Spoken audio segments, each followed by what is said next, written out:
Yo, good day, gents. Happy Father's Day. I hope you're having a fantastic Sunday. I just thought I would get on here for a few seconds and share a few thoughts to you about being a father, about the things that have been resting on my mind this morning as I woke up a little bit early. Just kind of sitting in the bed thinking about my experience as a father, thinking about the past 3 years of running this podcast, Father's Fire, where I have explored the joys, the challenges, the triumphs, the sorrows, and yes, the fun of being a dad. And there is a lot of fun to being a dad, but there's also a lot of challenges and sorrows. And over the past 3 years, when I started this podcast, one of the things that I wanted to do was I wanted to tell the story of fatherhood in a positive light because I kept hearing this narrative that, there were so many absent fathers, there were deadbeat fathers, there were fathers that were abusive and neglectful and that they were domineering. And I'm like, you know what? That just wasn't my experience. And so, when I started this podcast, I set out with the purpose and the intent of trying to not only tell stories of my own experience, but also find other men who were trying to be good fathers and to tap into their experience with the goal and purpose of igniting the fire within you to become a better father and a better husband.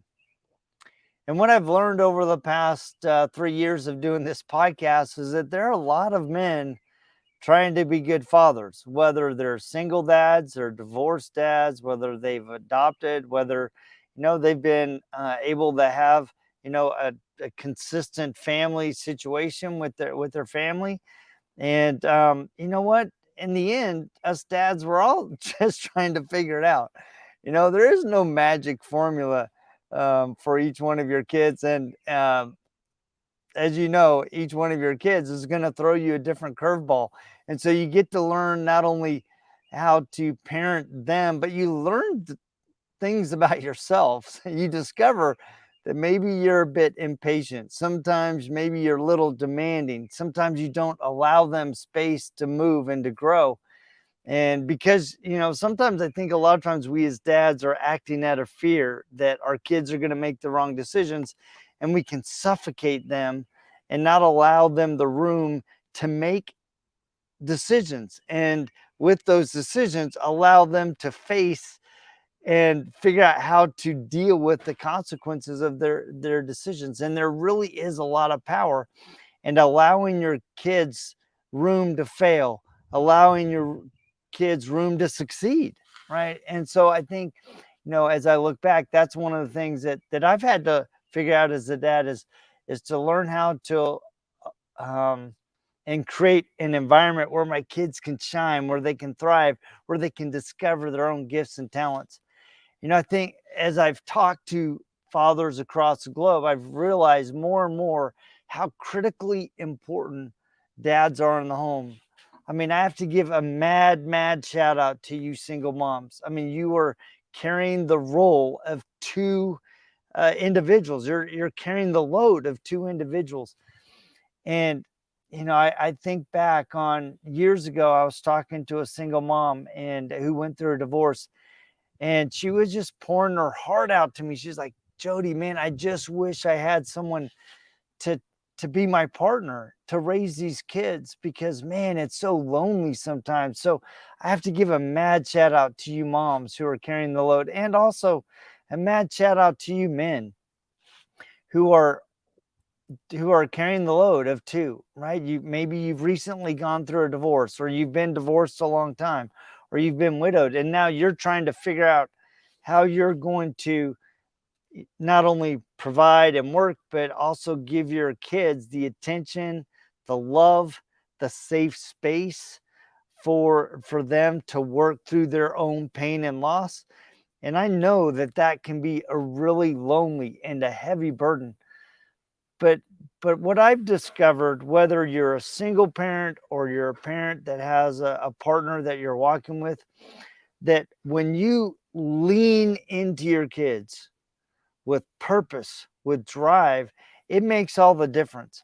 I think, a lot of kids, well, I know this for a fact, the statistics bear out that, kids who do not have a father in the home, they do not do as well as other kids. They do not do as well in school. They struggle. Some of them are, struggle with feelings of self-worth, and sometimes they even are, work towards or kind of move towards feelings of suicide, and that can be a real struggle for kids. And what I've discovered is that, these homes where the kids have struggled, is you can trace it back to them having a huge hole in their heart, a huge scar in the heart in the shape of their dad. And and I think that that is, really critically important, because, kids who have worked through that, they've either struggled through the feelings of being abandoned, maybe they've been emotionally, physically, or even sexually abused.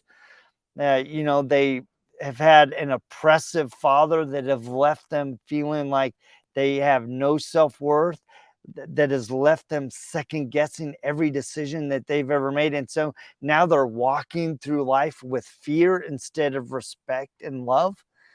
So some of these, kids, they may have fathers in their home, but the dad might as well not even be there, because yeah, he shows up, he goes into the garage, works on, tinkers around, or he goes and turns on the TV, watches the sports channel, and he's completely present, but he's not involved, he's not engaged.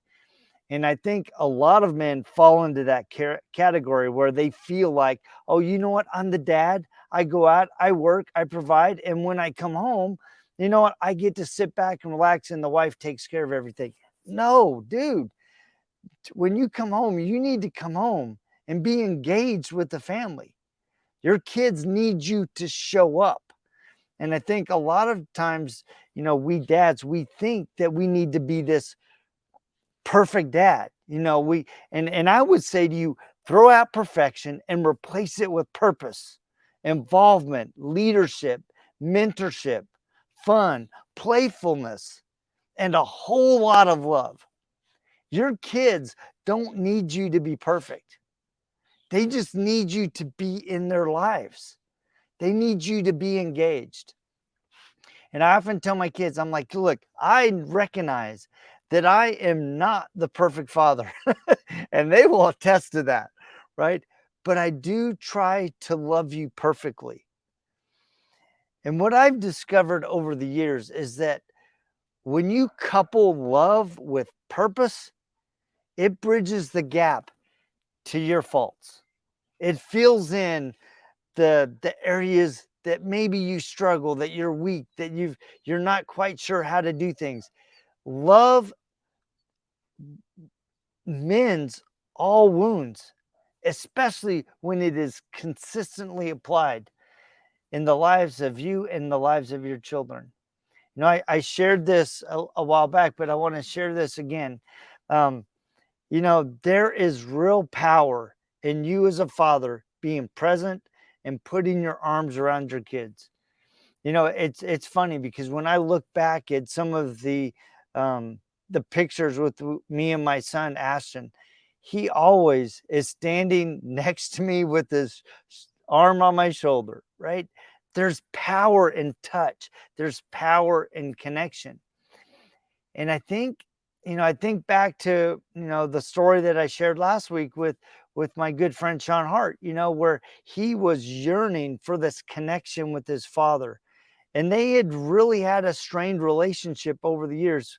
And over time, Sean said, you know what? I got to connect despite my hurt feelings, despite my feelings of abandonment. I need to connect with my dad. And so he connected. And over time, they rebuilt their relationship.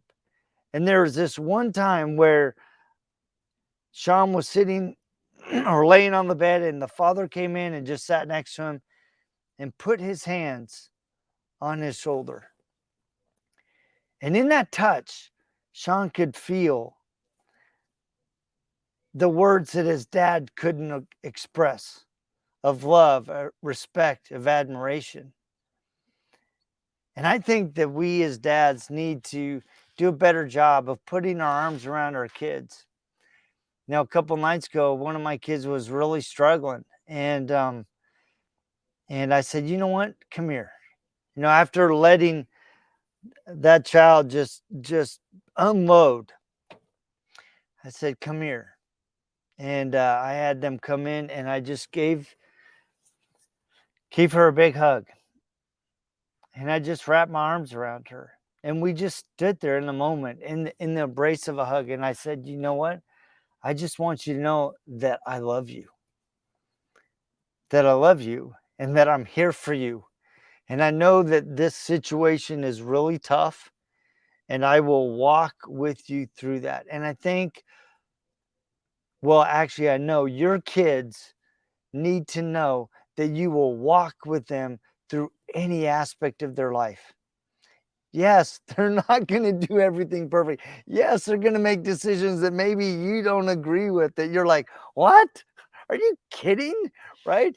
But that's part of their growth. And I think a lot of times we as dads, we suffocate our kids because we don't give them a space to learn, to grow, to make decisions. And with those decisions, allow themselves to fail and also to allow themselves to succeed. And what I've discovered over time is that a lot of times your kids will surprise you. So allow them space to grow, allow them space to experiment, to make decisions, to pursue passions and drive. Because you know what? They're going to surprise you, and they're going to go farther than you ever could, and that you could ever imagine. And that's amazing. I think, too, I think back, I think we as fathers need to learn how to say that we're sorry. Um, I remember very clearly a time when my dad lost his cool, man. I mean, he lost his cool, and he stormed out of the house, slammed the door, and he was gone for hours. And I remember, it's time for us to go to bed, and he still wasn't home. And my mom's like, you know what? Let's say prayers and let's go to bed. We'll talk about things in the morning. So I went to bed with my little broken heart as a, 9, 10-year-old kid. I mean, I was young. And I was, laying in my bed, half crying, half wanting to go to sleep. And all of a sudden the door creaked open and my dad peered through, and he came in and sat next to me on the bed. And just like Sean's dad, my dad put his hand on my leg and he said, son, I see that you're awake. Can I talk to you? And he just said, son, I want you to know that I love you and I'm sorry. I was not at my best tonight. I lost my cool, and I, as your father, need to do better. And I want you to know that I'm going to try to do better and be better. And I want you to know, most importantly, that I love you. And that memory is just seared in my heart. That my dad, even though he blew his cool, took the time to say he was sorry and to reconnect with me, to try to rebuild that bridge that was torn because of a bad moment. And I think a lot of times we as dads judge ourselves because of a bad moment, instead of going, you know what, that was a bad moment. I need to own that bad moment. I need to apologize, and I need to look at myself. I need to watch my own film. I need to look at myself authentically and go, you know what? I was not at my best at that moment. And I'm sorry, and I own it, and I will be better and strive to be better. Because here's the thing, if your kids see that you are trying to continually be a better father, they will give you grace in those moments when you are not at your best. So, guys, I want to wish you a happy Father's Day. Now, Ricardo Lopez, Stephen Thompson, Rick Kolb, happy Father's Day. Thank you for dropping in on the live. Zane, thank you for dropping in. Zane is my my third son, and I just love him to pieces. Him and his beautiful girlfriend, Haley. I mean, I just love them to pieces. So I just want to wish you guys a happy Father's Day. I hope you have some fun with your kids today. In fact, I'm wearing one of my shirts from my daughter. I might love all my kids, but the second child is favorite. That's of course from my daughter Kaylani from years ago. I'm gonna go bounce to church, and I'm gonna wear the duct tape tie that my son Christian gave me, and it's just fun. And since you gave me a little mug, dad, the myth, the legend, and all those little fun things. So I hope you have a great day with your kids, a great day with your family, and I just thought I'd give you some words of encouragement, of advice. And remember, you know what?